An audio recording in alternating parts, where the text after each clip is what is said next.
Cinema నటుల్ని తెర మీద చూడడం, వాటిని ఆనందించడం. కానీ ఈ మధ్య సినిమా వాళ్ళతో సినిమా హాల్లో ఉండాల్సి వస్తుంది. నిజ జీవితంలో నటుల్ని కలవడం, అందులో బాగా హృదయానికి దగ్గరగా ఉండేటువంటి వాళ్ళని కలవడం చాలా ఆనందంగా ఉంది. దిస్ క్రెడిట్ గోస్ టు మా రాజశేఖరు. అర్ధరాత్రి చాటింగ్ చేస్తాడు, అర్ధరాత్రి ఫోన్ చేస్తాడు. నేను ఇప్పుడు ఫోన్ ఎత్తే మళ్ళీ ఏదో ఒకటి చెప్తాడు, ఎక్కడో ఇరికిస్తాడు, ఎక్కడో పిలుస్తాడు అని నేను ఎత్తను. కానీ రేపు ఆ వాయిస్ మెసేజ్ పెట్టాడు తెలివిగా, ఆ ఫోటో పెట్టాడు 21 అని. నేను విన్యాసం వచ్చింది, నేను రేపు వెళ్ళిపోతాను, ఏమనుకోక నన్ను, నేను రాలేను, ఎక్కడో ఉంటాను పల్లెలో అని చెప్తే వాయిస్ మెసేజ్ పెట్టాడు, కాదు గురుగారు ఎల్లుండే 17 అని. బతికిచ్చావు, నా నీళ్లు పోసావు అని. అది ఈ కార్యక్రమానికి రావడం, భరణి గారు ఇందాక చెప్పినట్లు గులాబీలు ఇక పైన పోస్తాయి. ఎందుకంటే భరణి గారి ప్రస్తావన ఒకటి తేవాలి. వాళ్ళ నాన్నగారు ఆయన ఒక ఉద్యోగం చేయించారు, ఆ పెయిన్, చెయ్యి పుండు పడిపోవడం, ఇవన్నీ విన్నాం. అలాగే నో పెయిన్ నో గెయిన్. కాబట్టి ఆ పెయిన్ నువ్వు తీసుకున్నావు, ఇకపైన అంత గెయిన్ ఉంటుంది, నీ బ్రెయిన్ అలా వాడేవు. కాబట్టి చక్కగా ఈ సినిమా థీమ్ ఏమిటి అని చెప్పాడు. ఇలాంటి సినిమాలు ఇంకా ఇంకా రావాలి. ఎందుకంటే అలాగే ఇప్పుడు భరణి గారు ఇంకో మాట చెప్పారు, ఒక్కడే, వాళ్ళ నాన్నగారు చెప్పిన మాట, ఒక్కడే ఉంటారా ఫ్రెండ్ అని. ఆ ఒక్క ఫ్రెండ్ ఎవరనేది భగవద్గీతలో చెప్పారు, భగవద్గీతలో చెప్పారు. ఇందులో కూడా ఈ డాక్టర్ క్యారెక్టర్ వేసిన మా అశోక్ గారు ఆ పాత్ర కృష్ణుడి పాత్ర, ఆశీష్ వచ్చి అర్జునుడి పాత్ర. మనందరికి కూడా లోపల ఉండేటువంటి హృది సన్ని విష్ణు అని చెప్తారు భగవద్గీతలో. అలాంటి బెస్ట్ ఫ్రెండ్ మనందరి లోపల ఉన్నాడు. మనం చాలాసార్లు విన్నాం కూడా.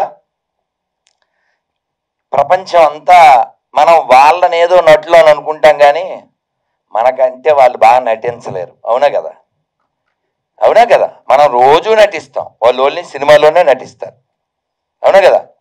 అందుకనే భగవద్గీతలోనే చెప్పారు, జంతరగాడు బొమ్మలను ఆడించు రీతి మనందరినీ భగవంతుడు ఆడిస్తూ ఉంటాడు. మనం ఎప్పుడైనా కొమ్ములు విసిరితే ఓడిస్తూ ఉంటాడు. అందుకని వినయంగా ఏ విజయం వచ్చినా వినమ్రతతో తీసుకుంటూ మనం ఇంకా ముందుకెళ్ళాలి. అలాగే వీరేష్ గారు, రాజశేఖరు, వీళ్ళ బ్రదరు, వీళ్ళందరూ నిన్న వచ్చి కలిశారు. అమ్మా ఆ విషయం ఉంది, ఎందుకంటే ఒక పర్టిక్యులర్ విషయం ఉంది. అనంతపురం జగన్ గారు మీ అందరితో నన్ను ఒక మంత్రం చెప్పించమన్నారు. ఎందుకంటే ఏదైనా కార్యక్రమం జరిగినప్పుడు విఘ్నం రాకూడదు.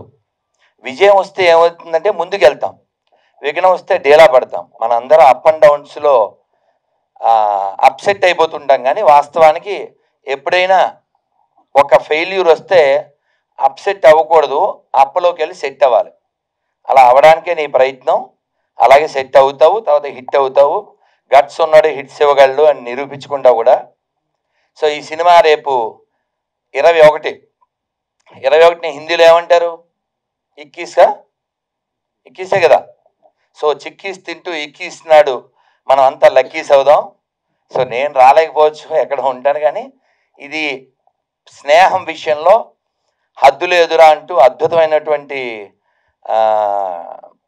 టైటిల్ పెట్టారు. ఎందుకంటే మనందరం కూడా చాలా సాధించగలం. స్వామి వివేకానంద చెప్పారు, ప్రతి జీవిలో కూడా దివ్యత్వం గర్భితంగా ఉంది, దీన్ని వెలికి తీయడమే మానవ జీవిత లక్ష్యం. మనం ఎంత సాధించినా ఇంకా చాలా సాధించగలిగే కెపాసిటీస్ ఉన్నవాళ్ళం. కాకపోతే లేజీ అయిపోయి, క్రేజీ అయిపోయి మన యొక్క శక్తిని మనం మర్చిపోతుంటాం. కాబట్టి మనలో ఉన్నటువంటి ఈ శక్తిని మనం బయటికి తెచ్చుకుని మనం ఎందుకు వచ్చామో ఈ భూమి మీదకి అది ఫుల్ఫిల్ చేసి వెళ్ళాలి. ఆ ప్రయత్నంలో భగవద్గీత మనకి చాలా తోడ్పడుతుంది. మా అనంతపురం జగన్ గారు ఒక శ్లోకం చెప్పన్నారు, మనం అందరం చెప్పే ప్రయత్నం చేద్దాం. ఉగ్రం, ఈ సినిమా విజయం పొందాలని నరసింహస్వామిని మనం ప్రార్థిస్తూ, ఉగ్రం వీరం మహా విష్ణుం జ్వలంతం సర్వతోముఖం నరసింహం భీషణం భద్రం మృత్యుం నమామ్యహం శ్రీ నరసింహ. జై నరసింహ, జై జై నరసింహ. ప్రహ్లాదేశ జయా పద్మ ముఖా పద్మ భృంగో. హరే కృష్ణ హరే కృష్ణ కృష్ణ కృష్ణ హరే హరే, హరే రామ హరే రామ రామ రామ హరే హరే. అలాగే ఇక్కడ మనం శివుణ్ణి తలుచుకోకుండా ఉండలేం. ఎందుకంటే ప్రతి తెలుగువాడు ఈ మధ్యకాలంలో శివరాత్రి నాడు శివుడితో పాటు మన తనికెళ్ళ భరణి గారు రాసిన ప్రతిదీ తలుచుకుంటున్నాం. మొన్న కూడా శివరాత్రి తలుచుకున్నాం. ఎందుకంటే ఇదంతా ఆటేగా. ఆటగదరా శివ ఆటగద కేశవ, ఆటగదరా శివ ఆటగద కేశవ, ఆటగదరా నీకు అమ్మ తోడు.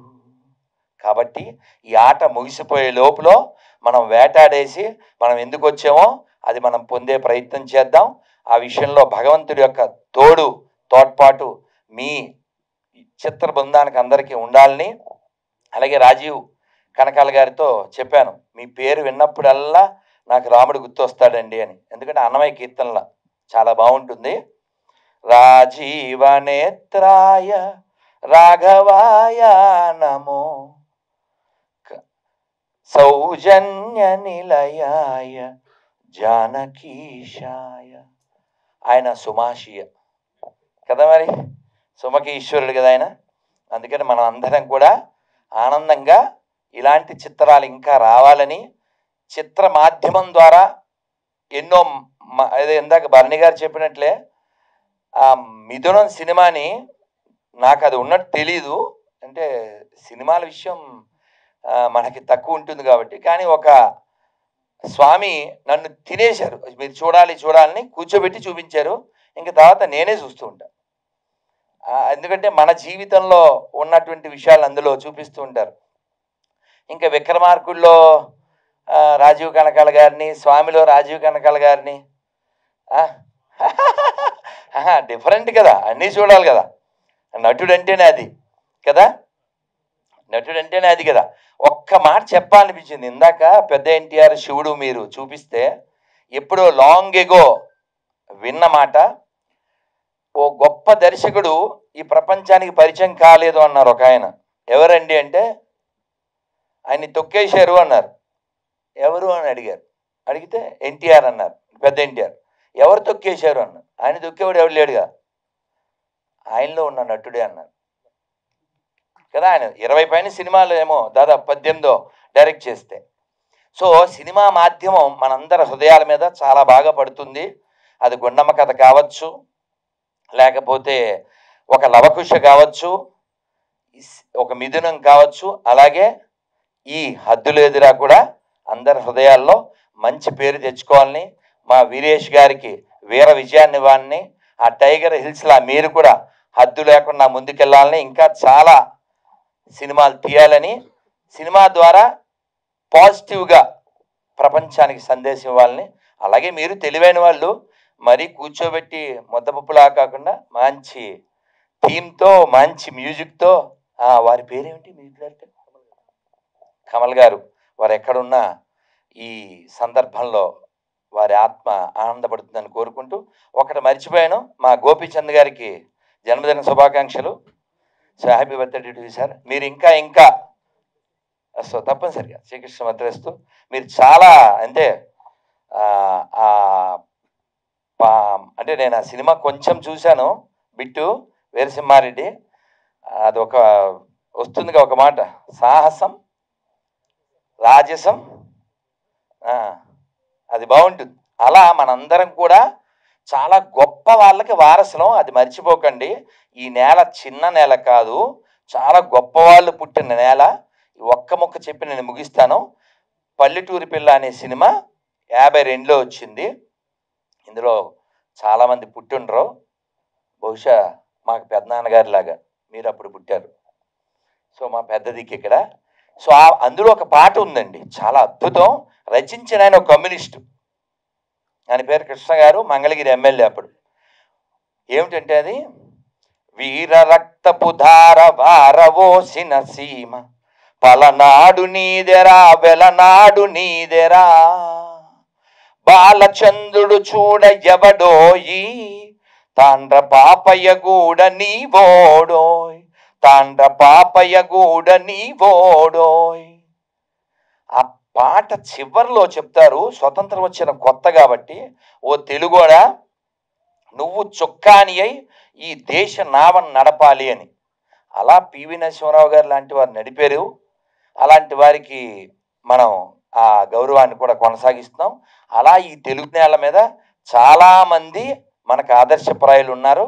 మనం కూడా వారి బాటలో నడిచి మన ధర్మాన్ని, మన సంస్కృతిని మర్చిపోకూడదు. తెలుగువాడికి దేనికి అతను ఒక సింబాలిక్ అంటే చెప్పారు, తెలుగువాడికి బాగా తెలిసింది ఏమిటంటే పంచ కట్టడం, పంచి పెట్టడం, పంచాక్షరి జపించడం. అలాగే వాడు మగాడ్రా బుజ్జి అనే పంచులు కొట్టడం, మరి అంతేగా. సో ఇక్కడ రాజశేఖరు త్వరలో భరణి గారు ఈ ధరణ మీద ఇచ్చిన ఆ గొప్ప డైలాగ్కి వీడు మగాడ్రా బుజ్జి అలా అనిపించుకుంటాడు. అది ఆశిస్తూ thank you very much. Har Har Mahadeva, Shambho Shankar. Thank you very much.